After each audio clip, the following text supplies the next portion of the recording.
एक बात ध्यान रखना, ब्राह्मणों से कदापि वैर मत करो। ब्राह्मण है जो गायत्री उपासक है, शिखाबंधन, और ब्राह्मणों से भी निवेदन है अपने ब्राह्मणत्व को मत खो। आप त्रिकाल संध्या नहीं कर सकते, एक काल की संध्या करो, गायत्री मंत्र का जाप करो, शिखा रखो, तिलक लगाओ, मुख से गालियां मत बको। और जो ब्राह्मण इन नियमों पर चलता है तो राजा तो केवल अपने देश में पूजा जाता है, पर विद्वान सर्वत्र पूजा जाता है। विद्वान की सर्वत्र पूजा होती है, सभी जगह। और बड़ा सुंदर अवसर चल रहा, अभी महाराज आपको बताएं, पितृपक्ष का महीना चल रहा है। कौन सा महीना चल रहा? पितृपक्ष का महीना चल रहा। और पितृपक्ष के पावन माह में हम भागवत कथा सुन रहे हैं। अगर आपने पितृपक्ष में कोई भी सत्कर्म किया, उसका 1000 गुना फल प्राप्त होता है। लेकिन आजकल हमने देखा कि आजकल पितरों के ऊपर ही लोग विचित्र कमेंट करते हैं। मैं प्रार्थना करूं, पितृपक्ष में पितरों के निमित्त जरूर जियो। अगर अपने जीवन में शांति चाहते, कई बार पितृदोष होता है, हमें पता नहीं लगता। पितृदोष के लक्षण सुनो। पितृदोष क्या कहलाता?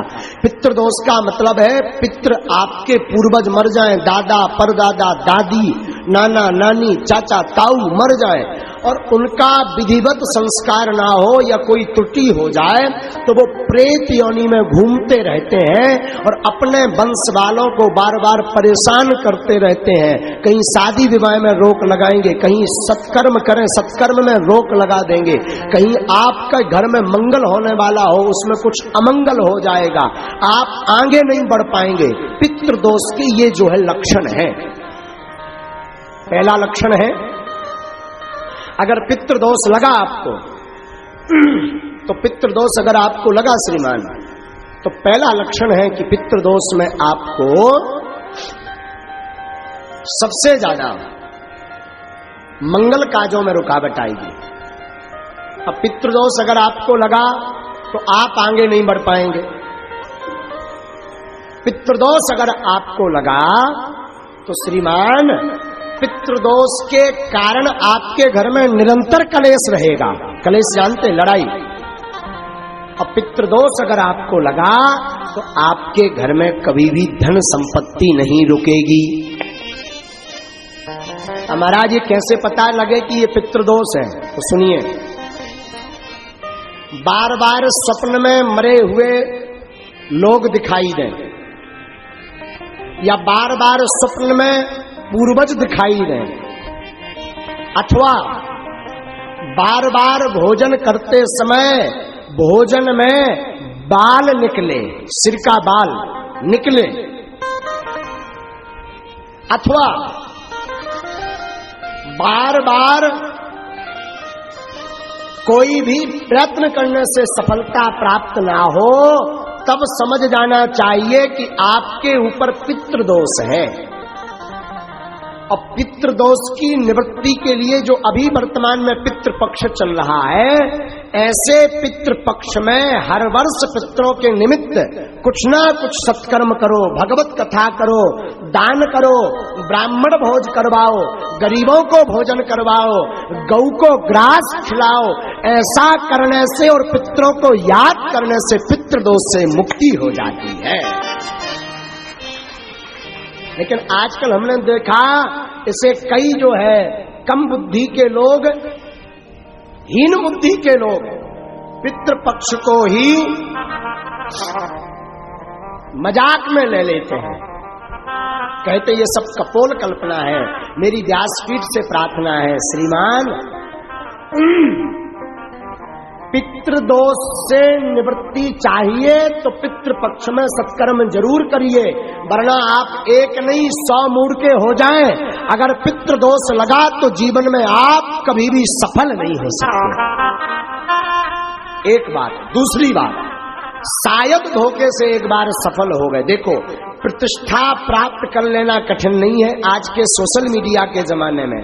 नाम कमा लेना कठिन नहीं है आज के जमाने में, पर प्रतिष्ठा को स्थिर रखना, उच्च स्तर पर बने रहना बड़ा कठिन है। इसलिए पितरों के निमित्त जरूर पूजा करो। अगर पितरों की आपको स्मरण नहीं है कि हमारे पूर्वज कब खत्म हुए थे, किस तिथि को खत्म हुए थे, तो अमावस्या के दिन ब्राह्मण भोज करवाओ,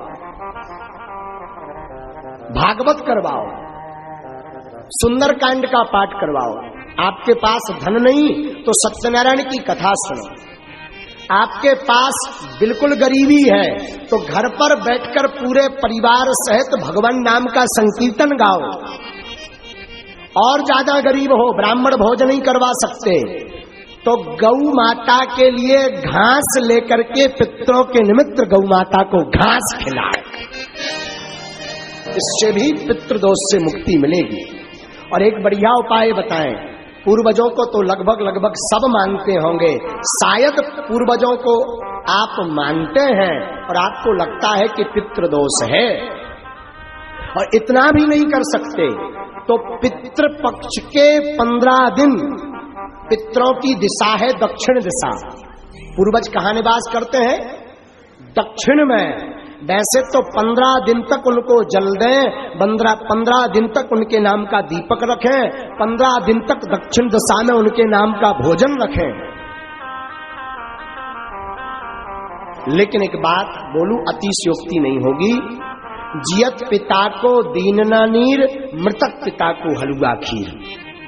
जब तक बाप जिंदा रहो सो पानी नहीं पिलाया, और पिताजी मर गए सो हलवा खीर खवा रहे। हमारे पिताजी कौवा बन के आएंगे और कौवा बन के खाएंगे ठठरी के बरे है? जब तक बाप जिंदा रहा तब तक पानी नहीं पिलाया, और मर गया तो कह रहा कौवा बन के आएगा। कौवा को अंग्रेजी में क्या कहते? क्रॉप्स। हाँ, जो भी हो समझ जाओ है? तो जियत पिता को पानी नहीं पिलाया, मर गया तो बाप कौवा बन के आएगा।